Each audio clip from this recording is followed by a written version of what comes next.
1,10,000 1,10,000 1 লাখে, অথচ এখনো অবধি দিয়ে পেল না বাংলার মানুষ। এটা বিজেপির ঠেলায় মমতা বন্দ্যোপাধ্যায় এটা করছে। এখন হিন্দু সাজার চেষ্টা করছেন। তা আমি শুধু বাংলার মানুষকে বলবো, হিন্দুদেরকে বলবো যে এই 1,10,000 টাকা এবার বেড়েছে। গতবার ছিল এটা 70,000 ছিল না, সম্ভবত 85,000 ছিল, 85,000 ছিল। তো 85,000 কিন্তু চন্দন দাস বা হরগোবিন্দ দাস তাদের পাড়ার পুজো কমিটিও পেয়েছিল, তারা কিন্তু জীবন বাঁচাতে পারেনি। তা আপনার মন্দিরটা বাঁচবে কিনা সেটা আগে চিন্তা করুন। প্যান্ডেলে আপনি 1,10,000 পাবেন, না 1.5 লাখ পাবেন, না 2 লাখ পাবেন, সেটা চিন্তা করে লাভ নেই। পুলিশের টাইম লেগেছিল 4 ঘন্টা আসতে। তা আপনার 1,10,000 আপনার বাড়িটা বাঁচাতে পারবে তো? সাগরদিঘির মতো বা বেলডাঙ্গার মতো, বা আমরা যেটা দেখলাম মুর্শিদাবাদে যে ঘটনাগুলো ঘটলো, সেইটা বাংলার হিন্দুদেরকে মনে রাখতে বলবো। রাবণও গেরুয়া পড়েছিল, সন্ন্যাসী সেজেছিল, কিন্তু একবারই সীতাকে হরণ করার সময়, সেটা যেন খেয়াল থাকে।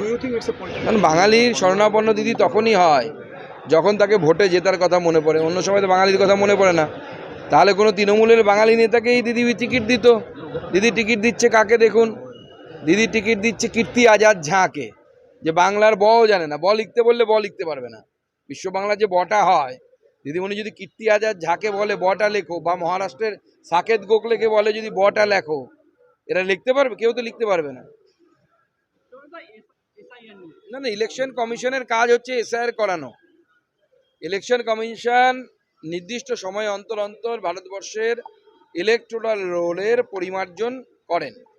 2002-3 সালেও হয়েছিল, যখন বামফ্রন্ট ক্ষমতায় ছিল, তখন তো এত লাফালাফি হয়নি, এখন কেন লাফালাফি হচ্ছে? তখনও 20 লক্ষ নাম বাদ গেছিল, এবারও কিছু নাম বাদ যাবে যারা ভারতের প্রকৃত ভোটার নয়, ভারতের প্রকৃত নাগরিক নয়। মুখ্যমন্ত্রী হুমকি দিচ্ছেন, হুমকিতে ভয় পাওয়ার কোনো কারণ নেই। বিএলওদের নিরপেক্ষভাবে কাজ করা উচিত, তাদের সুরক্ষা দেওয়ার দায়িত্ব নির্বাচন কমিশনের।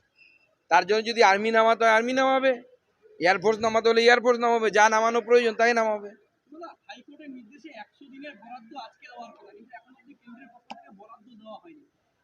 দেখুন, কেন্দ্রের সরকার তার নির্দিষ্ট কথা কোর্টে বলছে, সেই অনুসারে কাজ হবে। কেন্দ্রের কাছে বরাদ্দ দেওয়ার আগে অনেকগুলো কন্ডিশন জুড়ে দিয়েছে হাইকোর্ট, সেই কন্ডিশনগুলো আগে তো ফুলফিল করতে হবে। কারা বৈধ উপভোক্তা আর কারা অবৈধ উপভোক্তা, এই বিষয়টা একটু আলাদা করতে হবে। এরকম তদন্ত হওয়া উচিত যদি এরকম ঘটনা ঘটে। আর যে সমস্ত অফিসাররা এই কাজ করছে তাদের সাসপেন্ড করে জেলে পাঠানো উচিত। বিহারে তো প্রায় বেশ কিছু বিএলওর এগেনস্টে এবং অফিসারদের এগেনস্টে এফআইআর হয়েছে, এখানেও হবে, জেলে যাবে, অফিসাররা চাকরি যাবে, আর কি করার আছে যদি এরকম। না না, উনি নামগুলো কাটলে ছাপ্পাটা মারবে কোথায় সেটা তো বুঝতে হবে। ব্যবসা বন্ধ করে দিতে চাইছেন তো আপনারা তৃণমূল কংগ্রেসের ব্যবসায় তো ওটা, মৃত ভোটারের ছাপ্পা মারা। যত মুসলিম বুথ আছে এক একটা বিধানসভা, সেই বুথগুলোতে যেহেতু বিজেপি তথা বিরোধী দলের কোনো এজেন্ট বসে না, সেই বুথগুলোতে তৃণমূল কংগ্রেসের দেখবেন ভোটিং পার্সেন্টেজ হচ্ছে মুসলিম বুথগুলোতে মোর দেন 90%। ভোটিং পার্সেন্টেজ মোর দেন 90%। কীভাবে হয়? যারা মৃত, ডিসপ্লেসড, সমস্ত ভোটার, শিফটেড, সমস্ত ভোটারের ভোট পড়ে যায়। কোর্টে যাক না, যাদের মনে হচ্ছে এটা, তারা কোর্টে যাক। এ তো ইভেন প্লেইং গ্রাউন্ড হচ্ছে।